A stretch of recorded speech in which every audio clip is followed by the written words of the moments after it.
దసరా సెలవులు ఇచ్చినంతసేపు లేవు, ఎంత గమ్మున అయిపోయినాయా అని అనిపించింది. మేము ఈ దసరా హాలిడేస్ అన్నాళ్ళు బాగా ఎంజాయ్ చేసాము. ఒక్కొక్క రోజు ఒక్కొక్క ట్రిప్ వేసేసాము. రాజమండ్రి షికార్కని వచ్చాము, మా వాళ్ళు షాపింగ్ ఉందంటే. అలాగా గోదావరి అంతా చూసుకొని ఫ్యామిలీతోటి ట్రిప్ వేసాము. ఈలోపు అయినా ఏంటితో హాలిడేస్ మాత్రం మెరుపుదేగలాగా చెల్లిపోయినట్టు అనిపించింది. ఇక్కడ షాపింగ్లో మా సిస్టర్కి డ్రెస్ తీసుకుందామని వచ్చాము సౌత్ ఇండియా షాపింగ్ మాల్లో. తీసుకున్నాక 5000 అయింది. వాళ్ళేమో 6000 అయితే మంచి గిఫ్ట్ హ్యాంపర్ వచ్చింది మేడం తీసుకోండి అనేసరికి మా వదిన 1000 ఎక్స్ట్రా పెట్టి 1000 అమౌంట్ పెట్టినందుకు ఆలోచించలేదు, ఏం గిఫ్ట్ వచ్చిద్దా అని పాపం ఆలోచించింది. లాస్ట్కి వాళ్ళు ఒక కుర్చీ ముఖం మీద పడేశారు. మా ఊడి కుర్చీని మడత పెట్టి జాగ్రత్తగా ఇంటికి పట్టుకొచ్చారు. దానికి 1000 రూపాయలు ఎక్స్ట్రానా, 250 పెట్టుకుంటే బయటే వచ్చింది కదా వదినా అన్నాను.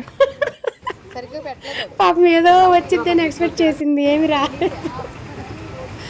ఈలోపు అక్కడ లంచ్ అంతా అయిపోయాక మెయిన్ బజార్కి వచ్చేసాము. కళామందిర్లో మా వదిన శారీస్ తీసుకుంటానంటే శారీస్కి వెళ్ళాము, తీసుకొని వచ్చాము.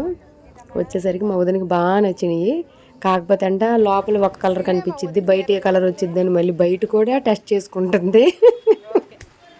సేమ్ కలర్ ఉందంట, ఓకే సాటిస్ఫై. ఇప్పుడు మా వాడు ఇంక వీటి మీద పడ్డాడు.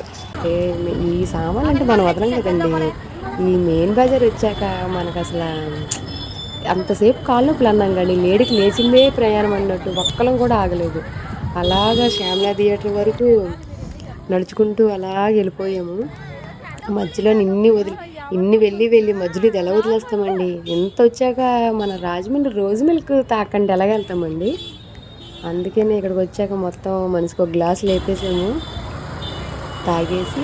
లేకపోతే వాళ్ళు ఫీల్ అవ్వరండి, రోజు మిల్క్ వాళ్ళు ఎంత బాధపడతారు అసలు మనం తాకండి వెళ్తే.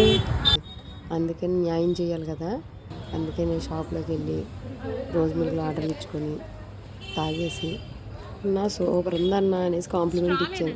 ఒక గ్లాస్ ఎక్స్ట్రా ఇస్తారేమో, అయినా ఇవ్వలేదు, నేనే కొనుక్కొని తాగాల్సి వచ్చింది. అలా వెళ్తూ మసాలాలు ఉన్నాయి. మా తమ్ముడికి వేరే బిర్యానీ చేస్తాను ఇంద్రా వెయిట్ చెయ్యి, సామాన్లు తీసుకుంటానన్నా. తల్లి నీ ప్రయోగాలు నా మీద చెయ్యకమ్మా, నీకు దండం అన్నాడు. షాపింగ్ ముగించుకొని వచ్చాం కానీ పాపం మా వదిన కుర్చీ షాక్ నుంచి ఇంకా తేరుకోలేదు. కుర్చీ మాట ఎత్తేనంట, కుర్చీ ఎక్కడ కనబడిన బయటికి మర్యాదగా తీసిరేయండి అంటుంది. పాపం మా వదిన మనసు ముక్కలైపోయింది.